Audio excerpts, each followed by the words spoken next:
This segment of Panther Sports Talk is brought to you by Lincoln Savings Bank. At home in Iowa, at work for you. The UNI Panthers fell to South Dakota 28-25 in Vermillion this past weekend. UNI now 2-3 on the season, 1-1 in Missouri Valley Football Conference play. And Coach, it was another hard-fought football game, and the guys just weren't able to come away with the win in the end. Well, that's we haven't closed out these. There's 3 football games we left on the table that we had a chance to win in the fourth quarter.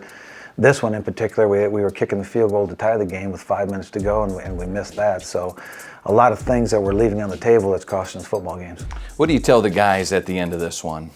One, you take from it the positives of how well they played at times, but 2, the inconsistencies that is why we're not finishing the deal. And it's those, whether it's inexperience or inconsistency, we're not closing the game out.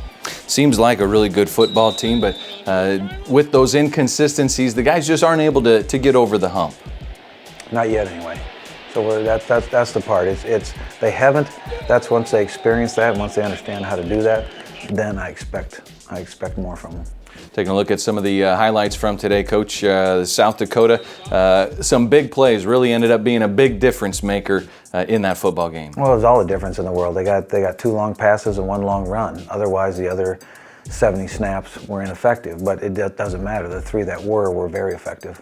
The UNI defense, outside of those big plays, really did lock things down. Carter Schultz led the team with 8 tackles. He was a big force up front once again. He was. We didn't get any sacks that day. That was a disappointment because we're used to creating some sacks, but part of the not getting the sacks was that we had to back off a little bit because we were giving up some long passes. Deshaun Dexter had another solid day at linebacker. 7 tackles for him, 1 in the backfield for a loss. He continues to really snot out that football. Well, that's between Carter and Dexter, Michael Malloy.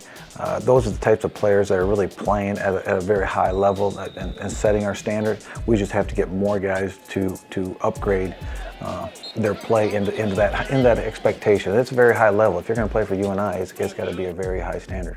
On third down, the UNI defense was winning 7 of 11 third down opportunities for South Dakota, unable to be converted. The defense tried to give that offense as many opportunities as possible. They did, and that's all the positive things that we expressed to the football team on Sunday.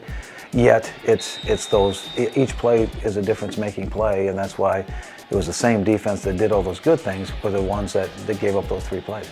Another difference maker, Malcolm Washington, comes up with an interception. Back-to-back weeks now for Mac to come up with a pick. Yeah, he made a real nice play on that intercept, and we created that turnover and got the ball in good position for the offense, and I believe we scored that series. But all in all, there were so many things that you could take away positive, but yet, again, it all comes down to the production of winning the game. The UNI Panthers on the road again this coming weekend. They're at Youngstown State. It's a top 20 battle. We'll talk more about that with Coach Farley, as well as take a look at the offensive production from this last Saturday's game against South Dakota. Stay tuned for more here on Panther Sports Talk.